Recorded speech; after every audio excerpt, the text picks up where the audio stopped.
शीपेक project को लेकर भारत के विदेश मंत्री एस जयशंकर ने दी चेतावनी। विदेश मंत्री ने कहा, किसी एक देश की संप्रभुता को चुनौती करना चीन के लिए हो सकता है खतरनाक साबित। काशी पर प्रोजेक्ट को बंद करे चीन, भारत के पास है चीन के बहुत से मुद्दे।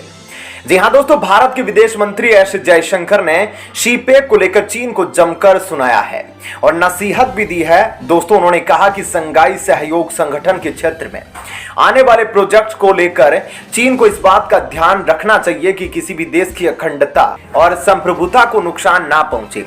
एससीओ काउंसिल ऑफ हेड्स की वर्चुअल बैठक में संबोधन के दौरान विदेश मंत्री ने चीन और पाकिस्तान के संबंधों की तरफ इशारा करते हुए खरी खरी सुनाई है। दोस्तों, मैं आपको बता दूं कि इस बैठक की अध्यक्षता चीन ही कर रहा था। दोस्तों, एससीओ की इस बैठक के बाद संयुक्त वार्ता में भी भारत ने चीन के बेल्ट एंड रोड इनिशिएटिव का विरोध किया। जयशंकर ने ट्वीट करके कहा कि एससीओ क्षेत्र में बेहतर कनेक्टिविटी की जरूरत है, जिससे कि केंद्रीय एशिया के हितों को ध्यान में रखा जा सके। उन्होंने कहा कि इन कनेक्टिविटी प्रोजेक्ट के बारे में भी ध्यान रखना जरूरी है कि अंतर्राष्ट्रीय कानूनों का उल्लंघन ना हो और सदस्य देशों की संप्रभुता को नुकसान ना पहुंचे। दोस्तों, जयशंकर ने अपने संदेश के दौरान किसी भी देश का नाम नहीं लिया, लेकिन स्पष्ट है कि भारत लंबे समय से चीन पाकिस्तान आर्थिक गलियारे का विरोध करता रहा है। यह गलियारा पाकिस्तान के कब्जे वाले कश्मीर से होकर गुजरता है। भारत कुछ उन देशों में शामिल है जिसने BRI का विरोध किया है। वहीं कई देशों का कहना है कि चीन ने दूसरे देशों की कंपनियों के लिए इस प्रोजेक्ट में रास्ता नहीं खोला है। ऐसे जयशंकर ने कहा कि अच्छी कनेक्टिविटी एससीओ क्षेत्र में आर्थिक विकास सुनिश्चित करेगी। ईरान का चाबहार पोर्ट और international north south transport corridor इसका उदाहरण है। उन्होंने कहा, हमारे सदस्यों के बीच कुल 141 अरब डॉलर का ही व्यापार होता है। हालांकि इसको बढ़ाने की जरूरत है। हमें ध्यान रखना चाहिए कि कोई कदम उठाने से पहले विचार कर ले कि किसी सदस्य देश को नुकसान ना हो। दोस्तों, भारत के विदेश मंत्री एस जयशंकर ने यहां पर जो बयान दिया है, उसके बाद दोस्तों चीन की आंखें फटी की फटी रह गई है, क्योंकि यह पहली बार है जब संघाई सहयोग संगठन की एक वर्चुअल मीटिंग की अध्यक्षता चीन कर रहा हो और किसी दूसरे देश के विदेश मंत्री ने चीन को लताड़ा हो। दोस्तों, भारत के विदेश मंत्री एस जयशंकर ने चाइना पाकिस्तान प्रोजेक्ट को लेकर जो नसीहत चीन को दी है, जिसमें साफ साफ कहा गया है कि चीन भारत की एकता, अखंडता और संप्रभुता पर हमला न करे। दोस्तों, भारत के विदेश मंत्री एस जयशंकर जी ने बहुत ही कड़े शब्दों में चीन को यह साफ चेतावनी दी है कि चीन भारत के क्षेत्र में हस्तक्षेप ना करे।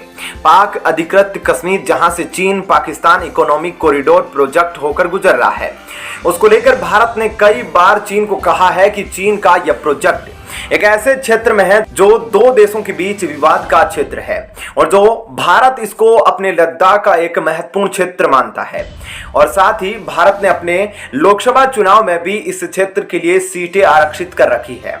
उसको देखते हुए भारत का पाक अधिकृत कश्मीर पर पूरा का पूरा हक बनता है।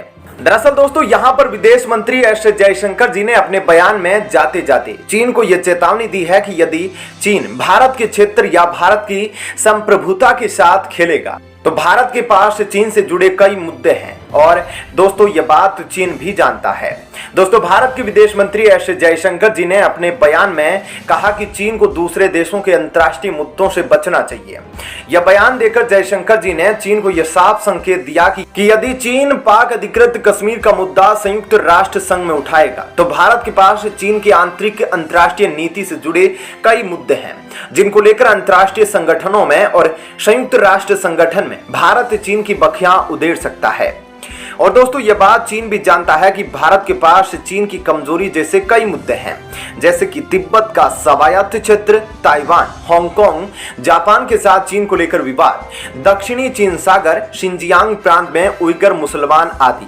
इसके अलावा भी और भी कई अन्य मुद्दे हैं जिनको लेकर अगर भारत अंतर्राष्ट्रीय संगठनों में गया या संयुक्त राष्ट्र संघ में लेकर गया तो चीन की बखिया उधेड़ देगा।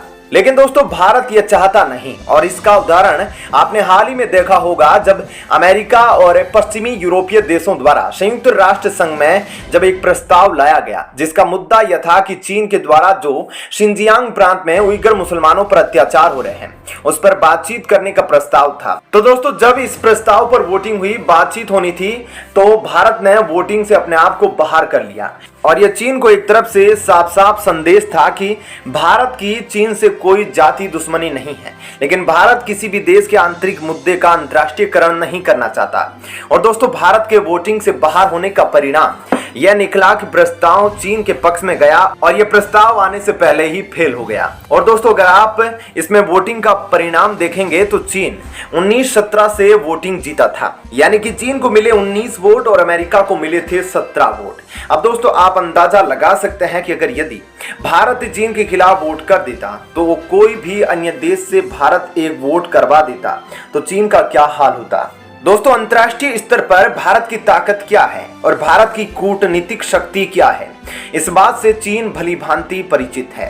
दोस्तों चीन यह बात बहुत अच्छे से जानता है कि अभी भी वर्तमान में भारत में लगभग 1 लाख से अधिक तिब्बती लोग रहते हैं और आज भी भारत के हिमाचल में धर्मशाला में तिब्बत की एक्साइल सरकार दलाई लामा द्वारा चलाई जाती है। और दोस्तों ये बात चीन भी जानता है कि भारत ने पिछले 60 वर्षों में कभी भी तिब्बती लोगों को भड़काकर चीन के खिलाफ किसी भी तरह की कोई साजिश नहीं रची है। यह भारत का बड़प्पन है कि भारत ने कभी भी अपने पड़ोसी देशों के आंतरिक मुद्दों में हाथ नहीं डाला है। हालांकि दोस्तों यह बात जियोपॉलिटिकल एक्सपर्ट भी जानते हैं, चीन भी जानता है और भारत भी जानता है कि भारत के पास में शक्ति है कि भारत तिब्बत में अच्छा खासा तख्ता पलट करवा सकता है और भारत में जो तिब्बती लोग रह रहे हैं उनको समर्थन देकर अंतर्राष्ट्रीय स्तर पर चीन के खिलाफ एक नया प्रोपेगेंडा चला सकता है। लेकिन दोस्तों भारत अभी अपने विकास पर ध्यान दे रहा है, लेकिन विकास के साथ साथ सुरक्षा भी जरूरी है। और दोस्तों यही कारण है कि हाल ही में जब चीन के राजदूत भारत से विदा हुए थे तो उसके बाद जाने से पहले भारत के विदेश मंत्री ने उनके साथ लगभग 1 घंटे लंबी बातचीत करी और भारत चीन के संबंधों को लेकर उनको काफी समझाया और बताया कि भारत चीन के साथ अच्छे रिश्ते चाहता है, लेकिन इसका मतलब यह नहीं कि भारत चीन से डरता है। दोस्तों भारत के विदेश मंत्री एस जयशंकर जी ने आगे कहा कि हम जाकर भी अपने पड़ोसियों को नहीं बदल सकते, लेकिन हम उनके साथ जरूर बदल सकते हैं। दोस्तों भारत के विदेश मंत्री जयशंकर ने चीन के राजदूत को कहा था कि मेरा यह संदेश चीन की सरकार तक पहुंचाना, क्योंकि भारत और चीन के झगड़े में दोनों देशों को ही नुकसान होगा। दोस्तों सच तो यह है कि भारत के विदेश मंत्री जयशंकर जी चीन के साथ रिश्तों को लेकर काफी आक्रामक है और उन्होंने कई बार यहां तक कह दिया है कि भारत और चीन के रिश्ते इस बात पर निर्भर करेंगे कि एलएसी सीमा पर चीन कैसी प्रतिक्रिया दिखाता है। अब दोस्तों आप अंदाजा लगा लीजिए कि जब भारत के विदेश मंत्री पहले चीन के राजदूत जो भारत से रिटायर्ड हो चुके हैं को जाते जाते भारत का संदेश बता देते हैं और उसके बाद संघाई सहयोग संगठन की मीटिंग में चीन पर ही सवाल खड़े कर देते हैं और एलएसी सीमा और गिलगिट बाल्टिस्तान वाले पीओके क्षेत्र को लेकर भारत के संप्रभुता से ना खेले, यह संदेश चीन को भेज देते हैं। तो इससे साफ साफ चीन को यह संदेश जाता है कि भारत कुछ बड़ा करने की तैयारी में है। ऐसे में आपका इस पर क्या कहना है कमेंट सेक्शन में जरूर बताएं। धन्यवाद।